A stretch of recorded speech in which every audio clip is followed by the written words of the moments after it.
Welcome to the IBS Nutrition Podcast, your go-to source for navigating the complex diagnosis of irritable bowel syndrome.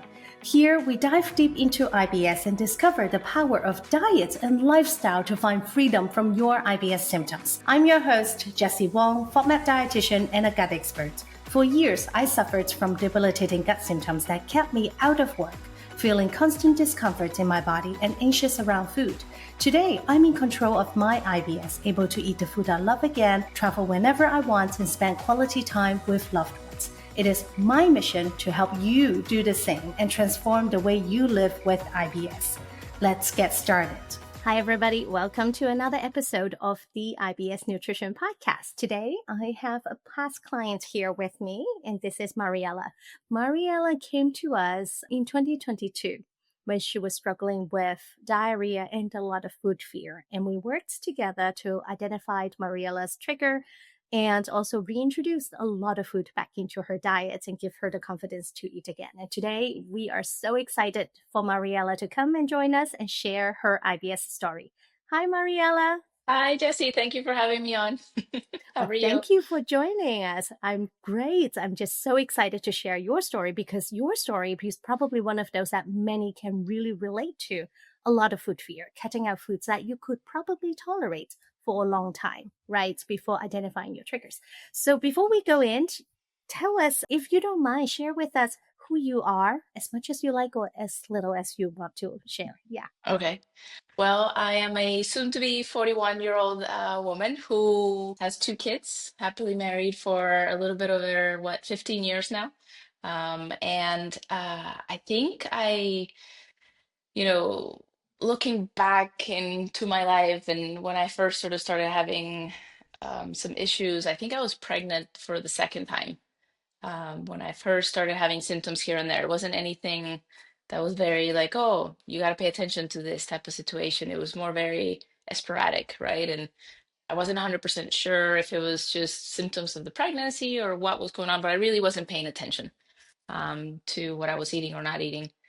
But yeah, that was 9 years ago now. So it's been a long process until I found you 2 years ago and I was able to finally figure out what the issues were and get things under control. And now, 2 years later, I'm living happily and haven't really had many issues or anything like that since. So I'm excited to be here and share a little bit about my story and sort of, go through the process again. Yes, well, a little trip down the memory lane, Yes, right? exactly. Especially now that you're in such a good place and you don't have to Yes, really worry about symptoms. Okay, yes. well, tell us a little bit, what symptoms were you struggling with before you come to work with us? So it started with urgency. That I remember, I would be dropping my daughter off at daycare and all of a sudden just feel this need to just use the restroom and had to rush back home because thankfully the daycare was kind of closed, so I could make it back home. But it was just this very, like I said, random, not all the time. As the years pass, it started to become more of an issue.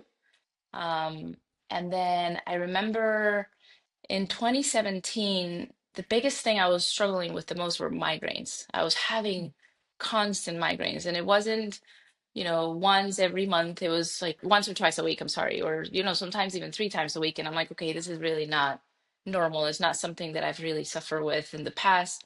So I started going to the doctor and I said, this is what's happening. I'm not exactly sure what's going on.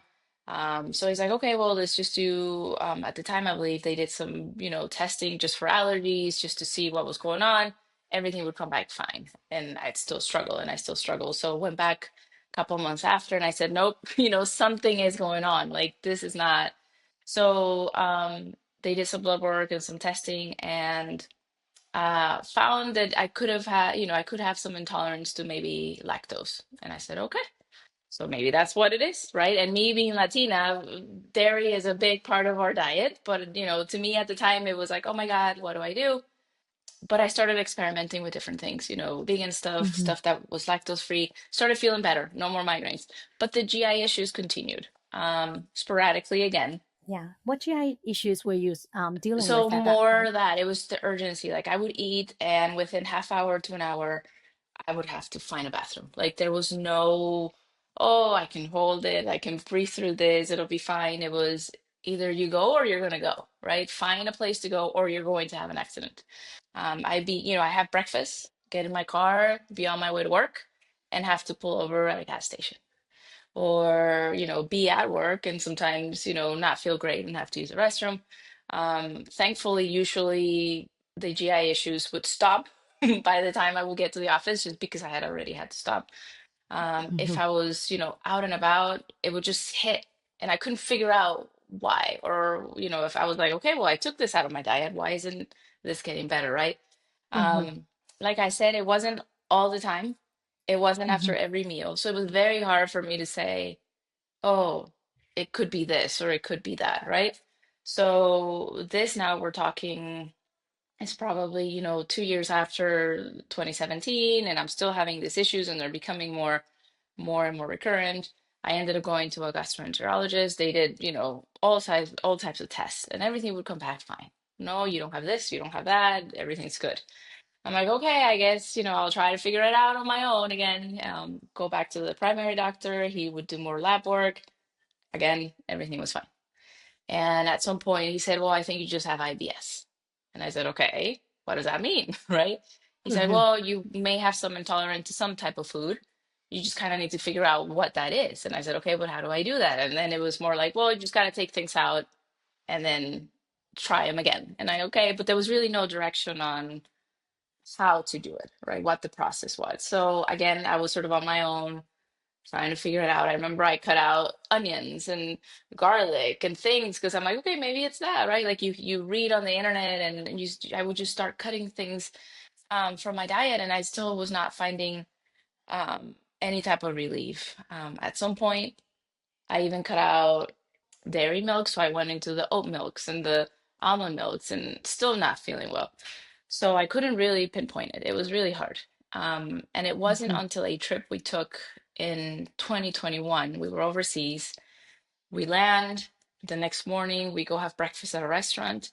We get in a car because we were gonna go meet some family, and there's traffic, and we're fine for a few minutes, and then all of a sudden the episodes start, right where it hits.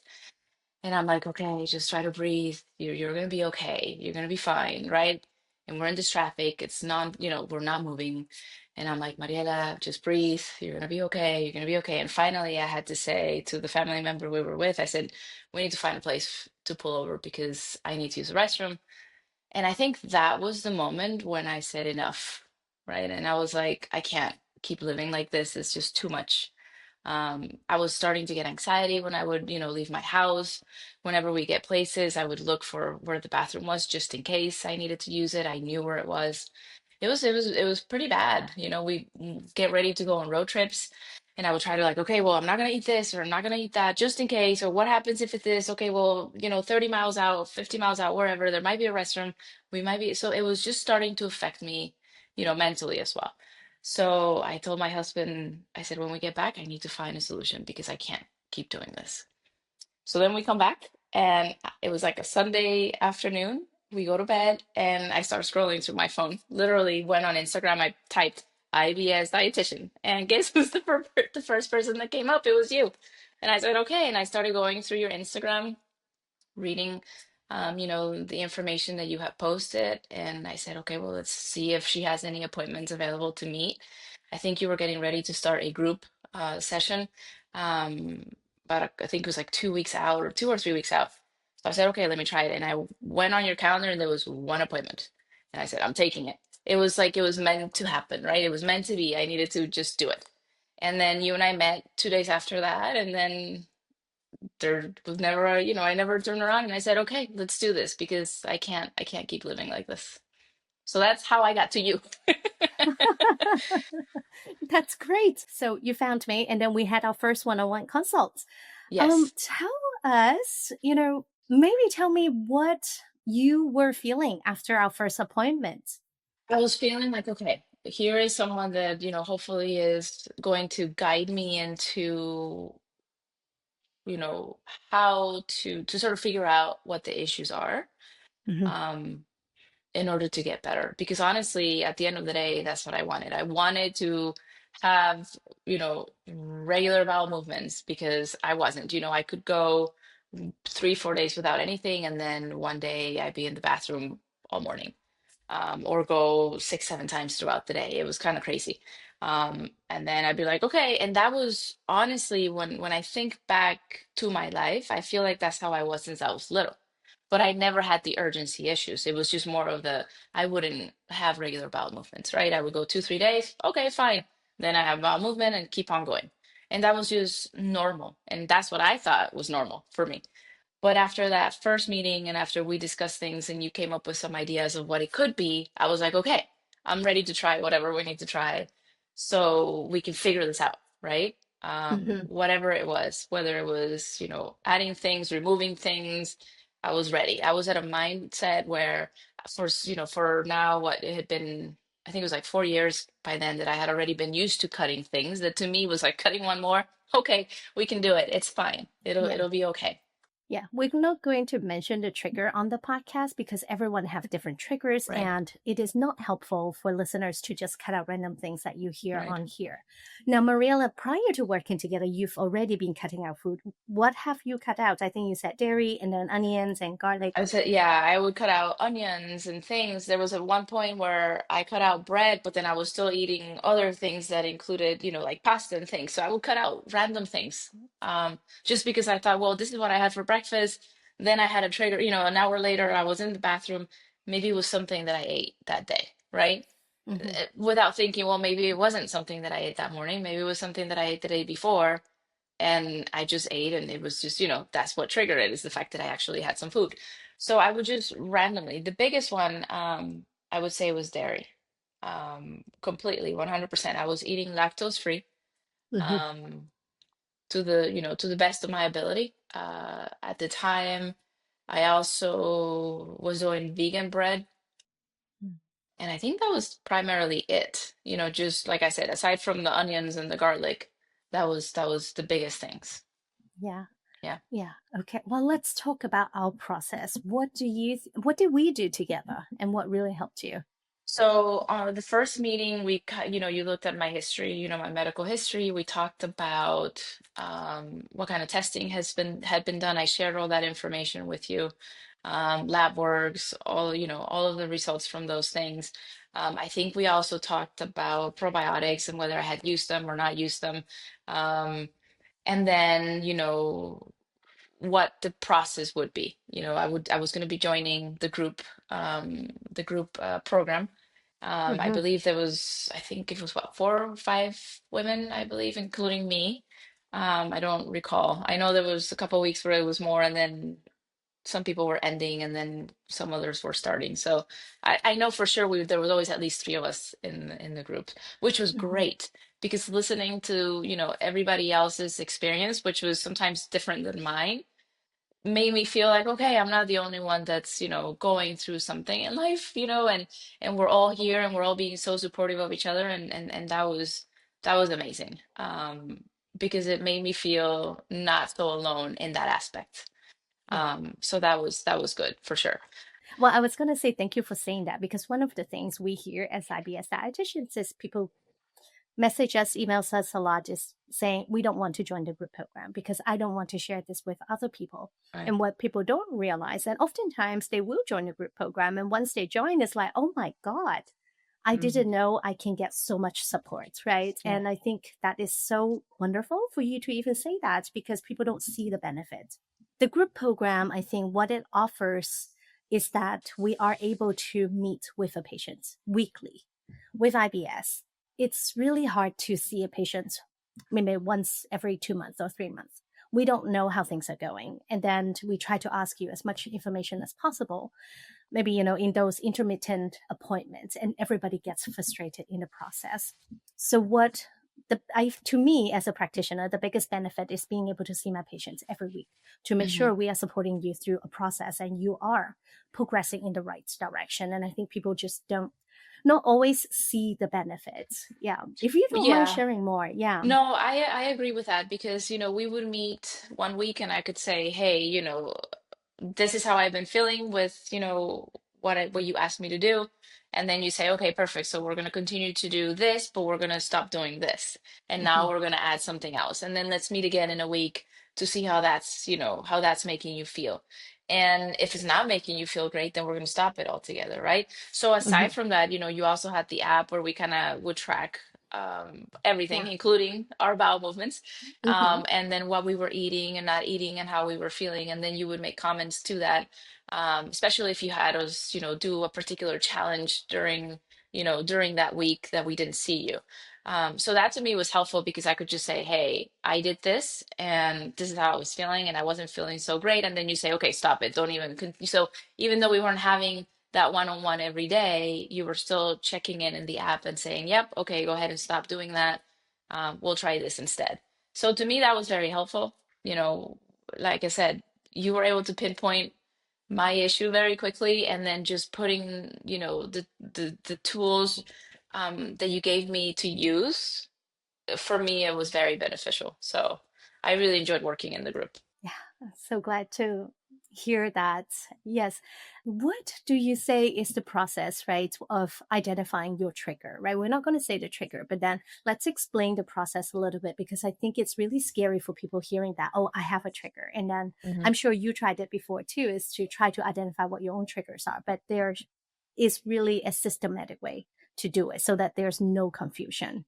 Right. So with me, it was a little bit different than I'm assuming with other people, just because it was one thing. It was very, clear to you what it could be. And you identify that by us going through my medical history, me telling you how I felt, and after eating and what I was eating and not eating, and things like that. So we didn't do. I know you talked a lot. You talk a lot about the FODMAP and how that works. We didn't do that with me. Yeah. But once you identified what you thought it was, and we tried it, you said we're going to try this for the next month, see how you feel. Let's cut everything out. And then we'll reintroduce it just to see how you feel and see if this is actually the trigger. Um, to me, that was great because I was able to cut it out. And sure enough, the minute I reintroduced it, the first day, it was, right there. So it was great to finally, after all those years of not knowing what it was, to say, this is what it is, right? And I can do this. Like, I can remove this from my diet and it's going to make me feel so much better because I've been feeling so much better for the past month alone, right? Of just Yeah. not eating it and putting it in my diet. So, Yeah, I'm so glad to hear that. And I want to say it to our listeners as well. Everybody reacts to their food triggers differently. It depends on what the trigger, what type of trigger it is, and the reaction would be different. Sometimes there's often a delay in reaction, and then the duration of the reaction can be different as well, depending on the person and depending on the food. Now, did we help you reintroduce some of the food you cut out? I think dairy was a big one. so dairy was a big one. I hadn't actually had, I think, a full glass of milk, or like regular milk, I should say, because I do still follow a lactose-free diet. I will say that just because Hmm. I feel better when I do, even though I know I can tolerate a small amount of dairy. Um, when we reintroduced it, I remember you had me do, I believe it was like a cup of milk, or no, not a cup. I think it was like a fourth of a cup at first, and I was able to tolerate that, and I hadn't actually had that for the longest time. And then you had me, increase that in, for the next 2 or 3 days, and then I wasn't feeling so great. So it was great to see that I could tolerate a small amount of dairy. So now in my everyday life, like I said, I do still follow lactose-free diet, but whenever we're out, if my husband gets a dessert that has milk in it, I'll be like, let me try that. And I know that I can have like a spoon or two. And I'm like, Hmm. okay, it doesn't hurt me like I used to think it would. So that has been great because, if my kids get a milkshake, I can try it and be like, okay, yeah, that's too sweet. But I will say, it was kind of funny because I said right after I was able to tolerate it, I said, I'm gonna go get ice cream with the kids. So we all go and I get a small, cup of ice cream and I started eating and I'm like, oh my God, this is so sweet. I hadn't had regular ice cream in so long that I have forgotten how like rich they were. So yeah, so I that took a minute to sort of get used to again. But again, to this day, I still do follow a lactose-free diet just because it just makes me feel better. I don't feel as bloated. Milk makes me Yeah. feel bloated. So yeah. Okay, but you Yeah, can still go out and eat but I ice can cream still if you tolerate it. choose Yes, to. yes, Yes. yes, 100%. Oh, yay! Yeah, Oh my God, I that's know. huge, right? So we're not missing out on life experiences when Right? you're I know I being have with cheese friends when and I family. have certain cheese. There are cheese that I still to this day won't have, but there are some like the hard cheeses and the more aged cheeses, I will eat them. The softer ones, I'm still kind of, I try them and I don't feel great with them. So I'm like, okay, I don't need to have those, but I can still have cheese. So yeah, it's Yeah. good. Oh, I love that. What about garlic and onions? So these are oftentimes big triggers, and you were at one point afraid of it, or you've removed it Mhm. from your diet. How about those things? Let's give So some I hope to our I do eat them. listeners. I do eat them. I don't eat them all the time just because my husband doesn't really like onions. So I don't, but I do eat them. And I have no problems with them. As long as I don't, yeah, I usually have no problem with either one. I found that out too after working with you. So if I have onions, I have onions. I just don't like raw onions, but I'll add them to a meal. I'll blend Yeah, them into seasonings and things like that, and I'm fine. Yeah, I have no yeah. problems with that. And they're That was really not the good. issue. They're really good for our gut. Right. Yeah. So, would you say after removing the trigger, right, your tolerance to these foods improved drastically, Yeah. and now you're not even afraid of them Yeah. anymore? Yeah. And it's funny because now, one of the big things that we do in working with you, and I know sometimes people may not like to talk about it, is we track our bowel movements, right? And we have to take pictures of them so that you can analyze it and all these wonderful things. I will say to this day, every now and again, I still look and I'm like, okay, that's a good one, or oh, that's not a good one, or oh, I probably ate something that didn't sit well in my stomach, and so I can sort of look at that and also have an idea of how my body is doing, which Hmm. is it's a cool thing, I guess. I don't know. It's kind of weird that I'm evaluating my bowel movements every so often, but No, it's not weird. In fact, yeah, it gives us so much information, right? I know before we it jumped on does. the call, you will look at it and be like, oh, maybe I didn't eat enough fiber. And that is Right. always a sign, right? When you don't have a lot of stool coming out, Yeah. probably we are lacking some fiber, which is okay, Yeah. right? Until And it and we affects, go yeah. out, we still go out, and I'm very, what's great, after working with you is that I'm very good at advocating for myself. We go out, I call ahead all the time and I ask, the restaurants if they cater to people that have food sensitivities. Um, and most of the times they do, which is great. And one of the other things that I've learned is how to read my body, right? So just like I can sort of look at my bowel movements and know if I'm doing well or not so well, or if my body needs something or doesn't need something. The next day, depending on how I feel, I can say like, maybe there was something in that meal that had And something that that made me, triggered some yeah, that symptoms. made me Yeah. trigger a little bit. It's not the same as before because it's not that urgency, but I just feel it in my body. It's one of those things that because I don't put the trigger in my body anymore. Now, when I eat even a tiny bit of it, I can tell. Like my body is like, you ate something you probably shouldn't have.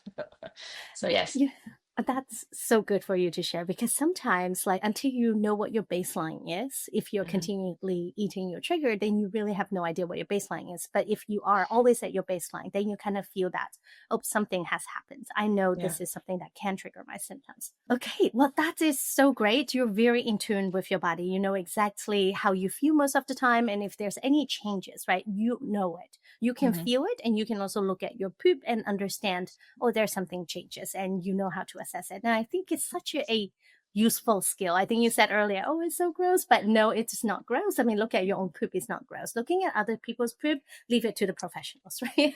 Right. Yes. Yes. 100%. Yeah, and it's poop gives us so much information about how things are going. Are we moving too Yes. fast, too slow? Could there be inflammation in there? Is there malabsorption? It's such a useful tool. Okay, well, what are you looking forward to in life after you have overcome your IBS symptoms? I look forward to continuing the way that I have been for the past 2 years, which is, um, no more urgency. I don't run to the bathroom.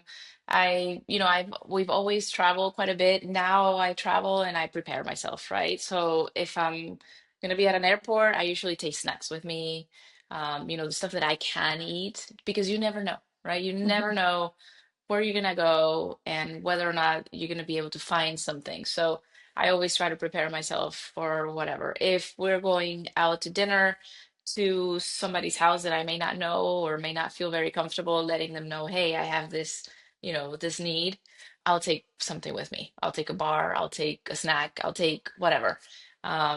So I prepare myself for situations where it's very unknown whether or not I'm going to be able to find something that I can eat. So yeah, I look forward to this. It's been great. I mean, it's been now I have, morning routines. I have regular bowel movements. I plan my day. If I have to travel, I say, okay, I'll get up a little bit earlier so that I can have my routine in the morning and everything will be fine. So then I can go on my day and not have to worry about the fact like, oh, what if I need to use the restroom? And another side to that is sometimes I am out and I'm like, oh, I need to use the restroom, but I'm like, hey, it's not an urgency. You can wait. You can breathe. That's one of the other things that I got from the class is, the breathing exercises, Mhm. how to calm sort of have that gut and mind, Yeah. connection and just making sure that, hey, it's okay. Like this is not urgent. This can wait, until maybe you're at a place where you can find a bathroom or until you get home later in the day. So there were a lot of things that I got from the class and from working with you. And honestly, I am so happy that I decided to go on Instagram that Sunday night and I was able to find you because I was going crazy. I really, really, really was, going crazy trying to figure out what was wrong. So Well, thank you for sharing all of that, and yeah, thank you for trusting us. of course. I feel like we've made a friendship through working Yes, together, and I'm just so glad you came on here to share the story. Now, yes. we are going to close out with maybe something, maybe share a couple things that is encouraging for people who are struggling right now. Okay. Well, there is hope. That's the biggest thing. There is hope. And, if it is IBS, I recommend working with you 100%. I truly, like I said, enjoyed the experience. I loved working in the groups, settings because it didn't make me feel alone, like I mentioned before. And everyone was just so supportive. Everybody, and one of the things that I found amazing was that in my group, there were people from all over the world. It wasn't just here, so it's one of those things you're like, okay, it's not just me in my little house in my state, it's everywhere, right? Everyone is suffering and it's okay to come out and say I have a problem and I need to find a solution. And to me, like I said, you were that solution. And once we were able to figure out what my trigger was, being able to take that out of my diet and just living great. I mean, it's been 2 years of no urgencies, and it's just been amazing. It's been amazing. Thank you so much for sharing all of that. Thank you for tuning into the IBS Nutrition Podcast. We hope today's episode has brought you closer to understanding and managing IBS. Remember, you are not alone on this journey, and finding freedom is possible. For more on IBS, make sure to follow us on your favorite podcast platforms and please leave us a 5-star review. We would really appreciate that. You can access links mentioned in this episode in the show notes to learn more about your type of IBS and how to identify your own food or lifestyle triggers. Register for our free IBS Masterclass, 3 Steps to IBS Relief, for our proven holistic 3-steps approach to managing IBS once and for all. Head to ibsdietitian.com/masterclass to register. Until next time, take good care of your gut, and here's to your health and happiness.